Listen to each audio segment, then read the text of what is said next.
trazer agora os nossos convidados da live de hoje, do nosso quadro Gestão Ativa. Vamos olhar para frente nos nossos investimentos. Aliás, olhar um pouquinho para trás, entender o que foi feito, quais foram os desafios e o que é esperado para frente, né? Eu vou falar com o pessoal da GTIS Partners, que é líder em investimentos imobiliários e infraestrutura nas Américas. Vou chamar o Felipe Tajima e a Maristela Diniz aqui para nossa conversa. Bom, eu vou começar já perguntando para vocês, pedirem uma apresentação, né, da casa, quais são os fundos da gestão de vocês, quais são os produtos financeiros que vocês investem para nossa audiência conhecer melhor aí. Claro. Bom, a GTIS Partners é uma gestora. Nós temos no Brasil 4 fundos de private equity e um fundo aberto que é o GTLG11, que nós captamos aí no ano passado, agosto, e é esse o fundo que nós temos aí como produto financeiro. É um fundo de logística com 4 ativos, próximos aí todos ao Rodoanel de São Paulo, mais ou menos 260 mil metros de galpões, e esse é o nosso fundo. A GTS está no Brasil há aproximadamente 12 anos, mais 14 anos. É uma empresa fundada em 2005, baseada em Nova York. No Brasil, hoje, nós temos 50 pessoas aqui no escritório fazendo a gestão desses fundos. Num total, assim, falando um pouco dos nossos investimentos, né, são aproximadamente 7,1 bi de capital comprometido, mais ou menos 12 bilhões de reais em custo de projetos, são mais de 100 ativos, então uma carteira aí de residenciais, desde o residencial econômico até o residencial de alto padrão, hotéis, logístico e escritórios, Rio e São Paulo. Muito legal, bom saber também. E a gestora como um todo, né? Quais foram os maiores desafios enfrentados em 2022? Porque a gente vem de 2 anos aí de pandemia, né? Mas 2022 também se mostrou com um cenário conturbado. Queria saber quais foram os maiores desafios na gestão aí da GTIS. Eu acho que para todos os gestores, né, o grande desafio foram as questões ligadas ao cenário econômico, né?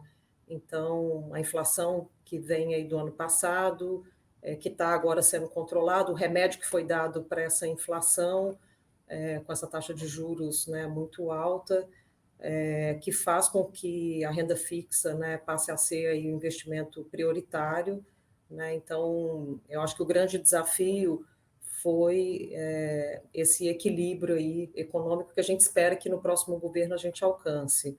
Então, a questão de controle de custos, né, foi um forte desafio para a gente, a manutenção de inquilinos, né, então, nisso a gente teve sucesso, que nós temos hoje 4% só de vacância na nossa carteira, e a tentativa de fazer novos negócios, né? Então, fazer novos negócios hoje com esse custo alto está difícil, né? Então, o principal desafio hoje é a geração de novos negócios, né? E na visão de vocês, assim, a gente fala sobre o cenário econômico, a alta da Selic, até então esse fim, né, de ciclo de altas, como isso impactou negativamente e positivamente a gestão de vocês? Acho que a Maristela caiu, o Felipe vai ter que me ajudar. Pode repetir? Qual foi a... Eu queria entender como a questão da Selic, né? A gente viu uma alta da Selic consecutiva e agora um fim, né, desse ciclo de altas. Isso ajudou ou prejudicou a gestão de vocês e como, né? A alta da Selic, ela, como a Maricela vinha dizendo, ela viabiliza novas captações, né? Com a Selic a 13%, 14%, ninguém quer investir em nada que não renda fixa. Como ela disse, a gente tem um portfólio muito próximo de São Paulo, são ativos de altíssima qualidade, então a gente não foi um portfólio resiliente, mesmo, né, no cenário de 2022, a gente não teve problema com inadimplência, não teve problema com vacância. E a gente espera que, pelo menos a expectativa de queda da Selic a partir do ano que vem, abra o mercado para novas captações e viabilize novos investimentos também. Muito legal, Desculpa, Marcela. não Imagina, sei o que aconteceu, foi pane aqui para mim. Que bom que o ao Felipe vivo estava no tem ar. dessas. A gente lida com isso, só aceita e segue em frente. Bom, obrigada, Felipe. Quando eu pergunto, podem ambos responderem, por favor. Vocês, claro que decidem. Eu queria entender, vocês têm centros logísticos, aliás, na carteira, né? Eu queria entender o que o investidor precisa saber antes de investir em um fundo, né, que tem centros logísticos. Eu acho que o investimento em qualquer fundo passa pelo conhecimento do portfólio, né? Então, falando um pouco aí de centros logísticos, né? Eu acho que o investidor precisa entender o quanto esse mercado hoje, né, está forte, ativo, crescendo, né? A localização desses centros, né? Quem são os inquilinos, né? Quais são os setores, para entender um pouco a resiliência desse produto, né? Então, essa educação, né, financeira, que eu acho que é um dos grandes ganhos que a gente tem nos últimos 5 anos aí do investidor, né, de passar do investimento do imóvel, né, para um fundo, né, baseado em imóvel, um fundo imobiliário, qualquer que seja aí o fundo, eu acho que é um grande ganho, né, porque o investidor ele coloca ali o seu capital na mão de gestores profissionais, ele não tem que preocupar com a alocação, com as despesas, com a vacância de um imóvel, né, concentrando o risco, às vezes, numa localização e num ativo que não vai trazer um retorno para ele. E, no fundo, acontece a mesma coisa. O fundo de logístico, né, que é o que a gente tem aí como produto, o GTLG 11, o que eu posso falar assim, é um fundo que tem uma composição na carteira, né, de 94% de inquilinos de e-commerce e logístico, né, e logística direta.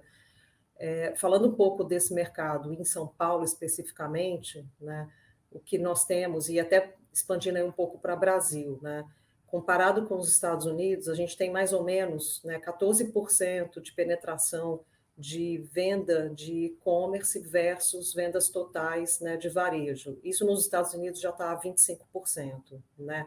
Nos últimos 10 anos, a gente teve aí 40%, né, de consumidores entrando para a base de e-commerce. Então, nós temos ainda um crescimento absurdo para acontecer no Brasil, né? Porque o e-commerce é uma tendência, a gente acredita que não tem retorno, né, por todas as questões ligadas à comodidade, à pesquisa que o consumidor pode fazer, a logística reversa, né? Então, todo esse componente que você, às vezes, não consegue, né, ter no varejo tradicional, o e-commerce traz como um grande benefício, né? Então, eu acho que isso que o investidor precisa se atentar, né? Ele está comprando um fundo, qual é o portfólio, qual a localização, que resiliência esse portfólio tem, né, para os momentos aí de ciclos que o Brasil, né, sempre passa, né? E falando do GTLG 11, né? Vocês diriam que ele é indicado para que tipo de perfil de investidor? Olha, ele, ele pode ser para qualquer investidor, né? Investidor pequeno, investidor institucional. Ele foi uma oferta restrita, né? Então, nós tivemos aí o lançamento do fundo para investidores profissionais, qualificados, investidores institucionais, mas a partir aí, né, de 30, 90 dias depois, é para qualquer investidor. Eu acho o que eu sempre, né, digo, e para todo mundo que pergunta, até no ciclo privado, né, por que investir em fundos? Né? Então, é claro, a gente tem ainda uma perspectiva, né, de que com a Selic voltando aí para patamares, né, mais perto aí do 7, 6, 7%, volta aí a atratividade dos fundos e de outros produtos financeiros, né? Então, investir no fundo, investir, né, em ativo imobiliário via fundo, né, eu acho que tem essa característica aí da estabilidade desses portfólios, né? Sim, bem legal. E eu queria entender, né, na visão de vocês, quais foram as medidas, né, tomadas para manter a rentabilidade do fundo neste ano, que teve tantos desafios econômicos aí e promete ter ainda em 2023, né? Acho que assim, um controle rígido de custos, né? Sem dúvida, e eu acho que estratégias de locação, por exemplo, locações temporárias, né? Então, aposta no e-commerce, por exemplo, para Black Friday, para questões específicas, né? Em unidades menores que a gente tem num dos ativos, por exemplo, criou para a gente receita né, que, de certa maneira, para essa vacância não aumentar, né, e a gente manter a vacância. Então, esse equilíbrio aí, né, das locações e do controle de custo é a grande questão da rentabilidade, né, porque nas outras questões, taxa de juros, inflação, infelizmente a gente não tem o que fazer, então a gente trabalha dentro de casa, né? Então, é tentar ser atrativo ao máximo para os inquilinos e trabalhar de maneira muito rígida nos custos. É claro, mantendo a qualidade das nossas operações, né? Isso é super importante. E acho que é um dos maiores desafios também, né? Porque diante de um cenário desafiador, que nem a gente vê aqui, você tem de fazer escolhas, né? Sim, sem dúvida. Mas, assim, em ativos como esse, a qualidade da operação, né, ela tem que ser mantida, né? Então, questões de segurança, questões de limpeza, né, acessos, né, isso aí tem que ser mantido. E aí o Felipe faz um trabalho aí competente, né, junto com o time aqui de Asset Management, para poder, de fato, ter os custos, né, muito bem trabalhados, né? Bom, queria trazer a temática ESG também, né? Que eu sei que faz bastante parte da relação de vocês com os investimentos. Queria entender quais são essas práticas sustentáveis que vocês levam em conta na hora de realizar investimentos, na gestão como um todo, e como isso é incorporado no dia a dia, como é possível, né, fazer uma gestão que envolve ESG. A GTS tem aí, há mais de 10 anos, um trabalho consistente de política de ESG, né? Então, muito mais do que uma questão de trend, que o ESG agora, né, de uns tempos para cá, foi inserido, nós temos um trabalho aí já de longa data, né, que começou desde a nossa atuação aqui no Brasil, pelo o nosso commitment com os nossos investidores lá fora, né?